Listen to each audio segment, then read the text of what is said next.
Are You Fit technology actually is a system established with a mechanical testing device that tests specifically for fine motor control deficit. And that is what we're looking for. The unit is designed to take into the workplace or into the school, onto the playing field, and try to give an idea to the coach, to the trainer, to the folks that are interested and concerned about the well-being of the athletes, an idea of whether or not a concussion actually happens. The probability is there. A head injury can happen, but to have a test that is about 97% accurate for the presence or absence of fine motor control deficit is very, very important, I think, to the success of bringing in controls onto the concussions and what they do to people. Well, this is exciting, and right now you're in the educational gathering statistics phase of this technology, and we're really thrilled that you've brought it here to Helena all the way from Texas. And, you know, it's important to me. I was just a concussion kid.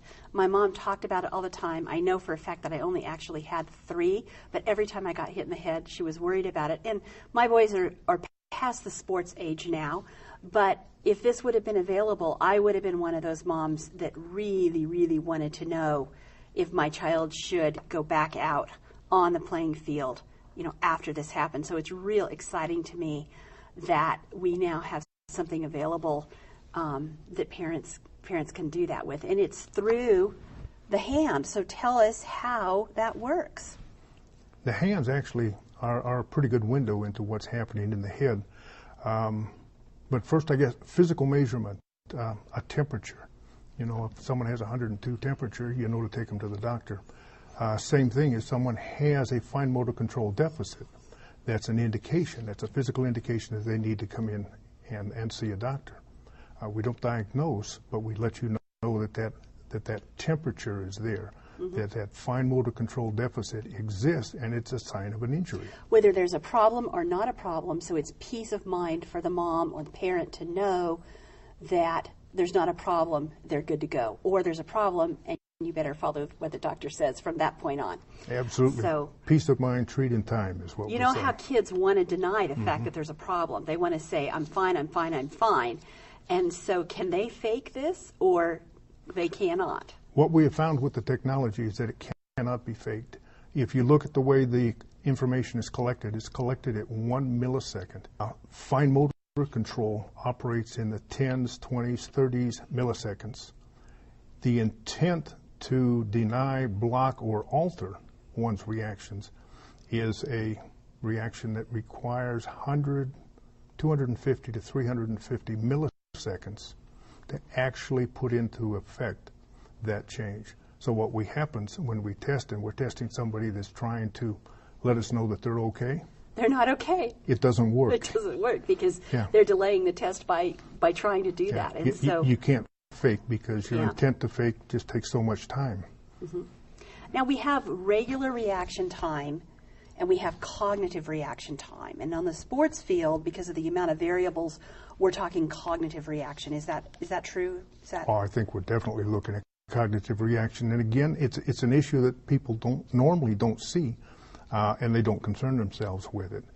Regular reaction time, that's the stoplight to the foot on the brake time. That's what it takes in a two-choice environment. When you see the headlights or see the brake lights, you apply the foot on the brake to stop the vehicle. That's why you need lead time. That's why you stay behind the vehicle, several car lengths. Sure. Cognitive reaction time would be the introduction of another vehicle, the introduction of a moose or an elk. You're causing the brain to think and make choices. That's cognitive reaction time. Cognitive reaction time takes about 100 milliseconds longer than normal reaction time. And it's the difference between normal reaction time and cognitive reaction time that actually gives us a real good picture of whether or not someone has a concussion. Okay, that is so important. And there are some testing things in place within the school systems and within these teams, but they're not on site. And they're not the threefold sensors that you're looking at when you do your fine motor testing. Okay, baseline testing, and I think that's what you're getting at. Baseline testing is nothing more than a snapshot of how the body functions when it's at rest, when it's normal. And it gives you an idea of what happens when a concussion happens, because then you can measure the current head injury hit test compared to the baseline test. In fact, Senate Bill 112, I guess, has been written in as a law, and I think in April. And a lot of schools now are looking to see whether or not they want to baseline all of their athletes. And I think that's a wonderful idea. It is. The notion that you need to baseline before you can identify a concussion, that's not a problem for our equipment. I think it's just a good idea. I think the state is right on the money by looking at and implying that maybe we want to baseline our people. In fact, I would strongly encourage everybody baseline. Sure, because you can have your baseline test done at any time. It doesn't have to be right before you walk out onto the playing field. You can go ahead and get that. And this is what a baseline looks like. Is that correct? That's correct. If you took a test with our Are You Fit, what you're going to see is you're going to see coordination. You have motor coordination and sensory coordination. Okay. You have reaction time, and a little bar here shows you what normal is. Mm-hmm. And then you have cognitive reaction time. And again, the chart shows you has a band there for normal. Okay. Whether or not you're above or below normal is really irrelevant at this point. Mm-hmm. It's just finding out what is normal. And then this bar down here clearly establishes the difference between cognitive and normal reaction time. Okay. And you told me earlier that you baselined all of your grandkids. Is that true? Oh, I did. As soon as I got the equipment. And it ended up working out very well. It worked out very well. What happened? Had the grandkids in the swimming pool. They were playing Marco Polo, and one of the grandsons, Noah, dodged being tagged and hit his head on the side of the pool.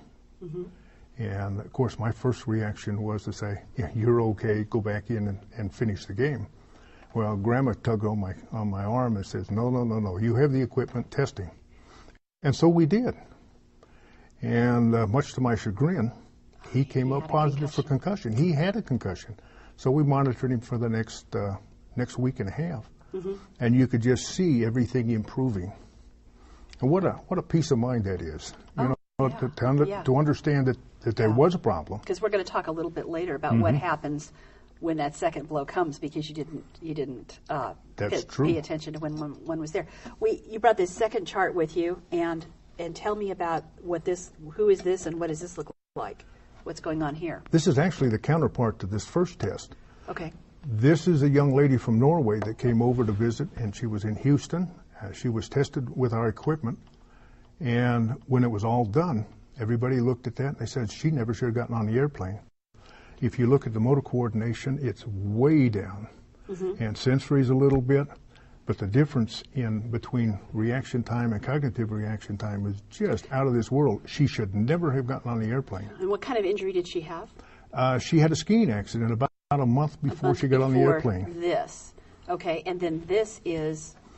This is her test.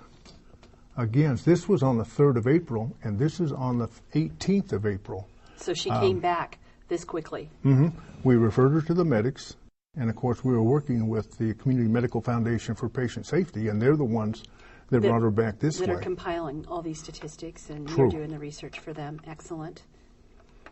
Wow. But, that's exciting. So in fact, that's one of the things we're looking to do with Are You Fit, is because once you've identified the existence of a concussion, whether or not they have recovered from that concussion is in question. Yeah, that's the most important thing. And again, we have a mechanical device that allows us to do that. Mm-hmm. So this is FDA approved, right? Yes, it is. We have an FDA approval for measuring fine motor control deficit in the hands. To say if there's a problem. And if you take a look, we are the only device in this industry right now that is FDA approved to take those readings, which would support a decision. Because the other choice is the PET test, and that has to be done, with a doctor and can't be done on site. So that's true. Yeah. And our device again does not have to be anxious administered by the test. to pick it up here and talk a little bit about, so that people can see how simple this is. It's very simply, it's 3 load cells. I'm going to get my test done with you next week. We haven't done me yet, but I'm looking forward to that. And you said hold it just like a cup, right? Yep, you hold it just like a cup. You hold it in rest a your neutral elbow. position. Just hold it like this. Keep your elbow off of the table, off of your lap. And you do both hands. And it's a And series the test of... takes how long? It's a series of 4 one-minute tests. So it takes 4 to 5 minutes, and we have all the data we need. Okay. And the results come back in how many minutes? The results, I can get the results back in about 6 minutes from the time it's received by our centralized server in Houston, Texas. Wow. So within 15 minutes, a mom can know, or a coach can know, if Johnny should go back on the field or not go back on the field. True. Yeah. And it's based, again, on physical evidence. Sure. And I want to talk a little bit about what happens when Johnny does go back on the field, when he shouldn't go back on the field, when he gets that second blow. That's when it's really catastrophic. Multiple hits is probably a very, very major problem, especially in the sports industry. 60% increase in the emergency room visits among kids below the age of 19 in the last 10 years. 60% is significant. Well, unfortunately, sports have become rougher and rougher and rougher. And the competition is harder. First we saw it with basketball's changed over the last 20 years immensely. Yeah. And why would you not want to test if you could get an answer, a definitive answer, in less than 5 minutes? Sure. To take the test and, of course, peace of processing mind to time. know that they're good to go. And if they're not good to go, you know that they didn't fake it, and you know that you've got to listen to what the doctor says to keep that second blow from happening until, as early as 2 or 3 weeks, they can be back at this level and fine and good to go. But until you get them back within normal range, they just shouldn't be back out there on the field. They shouldn't. All they're doing is exposing themselves to further injury, that multiple hit. That syndrome does exist, and it is very deadly.